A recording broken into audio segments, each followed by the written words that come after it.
There will be people who are for you, that there are reasons that you may have that you don't want to be associated with them or connected with them. And I can think of one teacher in particular, and a lot of the black students did not want any connection with this man.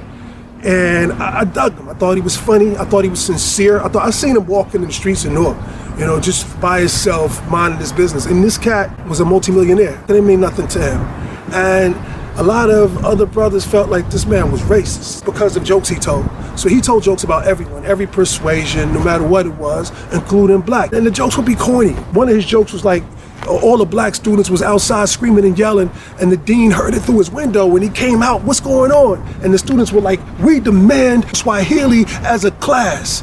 So the dean goes to his office, he hires like the best Swahili instructor he could find. They put together a syllabus, lesson plan, come back, offer the class. The next day, the kids are back out there. He can hear him through the window, so he comes back outside, what's wrong? And the students was like, we demand remedial Swahili.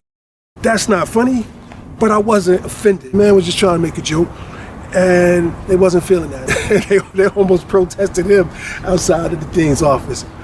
But he, for instance, took a group of us to Wall Street, to different brokerages where he had investments, just so we could learn things and see how things worked on Wall Street. When we were out there and all these kids was like, yo, I'm gonna be rich, I'm gonna have more than this guy, I'm gonna get this type of car, I'm gonna have that watch that that guy had on. The teacher, he pulled me over to the side like, Mr. AC, you don't seem to be impressed. And I tell him, I'm fine, but with all due respect, sir, what impresses me more than anything is character. And he was like, good, Mr. AC. There's a lot of easier ways to make a living. And that's been in my mind, from before then, but he reinforced it. I always believed in manifesting. I always believed that if you walked in your purpose, money would come or resources would come. Everything is just a byproduct of you being who you're supposed to be. Another thing he did was have a group of us over to his house, right, with his wife, and he played the piano, he sang, he gave us advice. It's a big deal to me.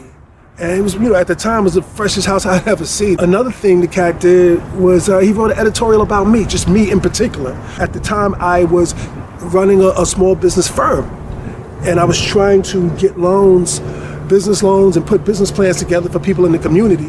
And he heard about it. Cat came to my office, sat down, chilled out with me for a while, and actually took notes and wrote an editorial, put it in an international banking magazine. So you got people in Switzerland reading about this young brother in Newark who's trying to help his community through finance. Like Chappelle said, you will have some imperfect allies. But if I didn't deal with that man at all, I would have lost all types of opportunities, and more than the things that I told you about, there are things, countless things, lessons, little remarks that he made that are still stuck in my head. So, like they say, when the student is ready, the teacher will appear. But if you're ready and the teacher appears and you're sitting there looking down your nose at him because he ain't as perfect or everything you wanted him to be, then you made a mistake.